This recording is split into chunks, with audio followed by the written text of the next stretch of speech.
Donc Patrick Bezard, 50 ans, directeur dans un groupe qui s'appelle HPM, composé de 10 cliniques sur la région lilloise et de 2 maisons de personnes âgées, y compris une HAD.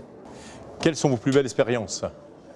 Écoutez, dans le secteur MCO, les plus belles expériences, sûrement, ça a été la mise en place d'une HAD, hospitalisation à domicile. Il faut savoir qu'en 2005, les HAD étaient souvent publics ou PSPH, associatifs. Et dans le groupe privé dans lequel j'ai été en tant que directeur général d'une clinique, on s'était posé la question de créer donc une HAD.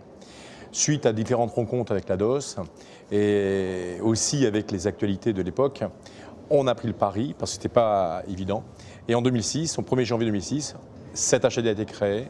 Nous sommes passés même sur la T2A. Aujourd'hui, ça fait donc 3 ans. Ce groupe HAD a 35 salariés, fait fonctionner donc une bonne partie effectivement de cette clinique promoteur. Et nous avons 62 patients en permanent qui dorment donc chez eux, mais qui sont soignés à travers notre équipe et chez eux. C'est sûrement une des plus belles expériences que je vais faire, oui. L'hôpital public, rival ou partenaire? C'est vrai que c'est un gros sujet. Pour moi, l'hôpital public est partenaire. Et là, pareil, juste avant de parler d'une expérience personnelle, d'une création, là, je vous parlais d'une expérience de partenariat avec l'hôpital de Tourcoing en particulier. On a décidé ensemble que l'hôpital public allait nous aider effectivement pour sortir ce dossier positif de notre IRM, et nous les avons soutenus pour une demande de scanner supplémentaire. Ça a aussi été une très belle expérience d'un partenariat entre public et privé. Deuxième peut-être expérience, c'est notre GCS avec le CHR de Lille.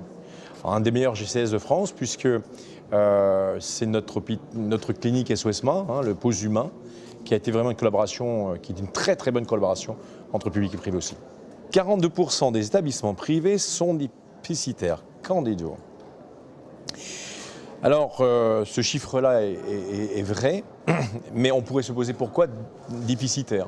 L'activité à la T2A, par exemple, dans certains GHS, c'est vrai qu'ils sont corrects pour certains, mais d'autres sont vraiment sous-payés et on devrait y réfléchir tous ensemble.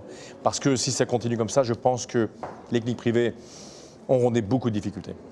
Alors si on me dit tarif unique, bien sûr, personnellement, je pense que ce n'est pas la vraie solution ou la bonne solution, mais on devrait se trouver autour d'une table tous ensemble pour vraiment en discuter.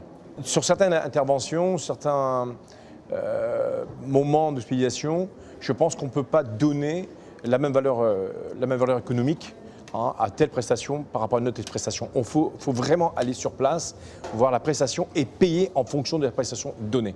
Et je pense que pour l'hôpital public, par rapport à nous privés, certaines de nos prestations sont sous-payées par rapport à eux. Bien sûr, je pense que nous faisons vraiment partie du service public. Ça, c'est clair, net et précis pour moi. Cela fait 15 ans maintenant que je suis dans la santé. Je vous assurer que dans les villes, Lille-Roubaix-Tourcoing, de plus en plus, nous nous positionnons sur ce domaine-là et nous prouvons effectivement que là aussi, nous avons une place à prendre.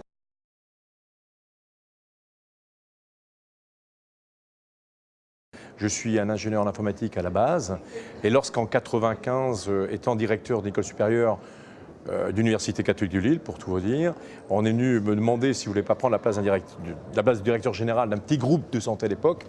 Ils cherchaient, c'est vrai, des relationnels. Bon, ils m'ont trouvé avec un côté relationnel, ceux qui m'ont employé. Et surtout à l'époque, il y avait l'arrivée des PMSI et donc peut-être un côté informatique qui était important. Et maintenant, en 15 ans, je ne regrette vraiment pas d'avoir pris ce choix et d'avoir monté avec M. Bessanger, qui est notre PDG, vraiment ce groupe très intéressant et indépendant, c'est à souligner. Tous nos actionnaires sont des médecins et indépendants, effectivement, encore en France.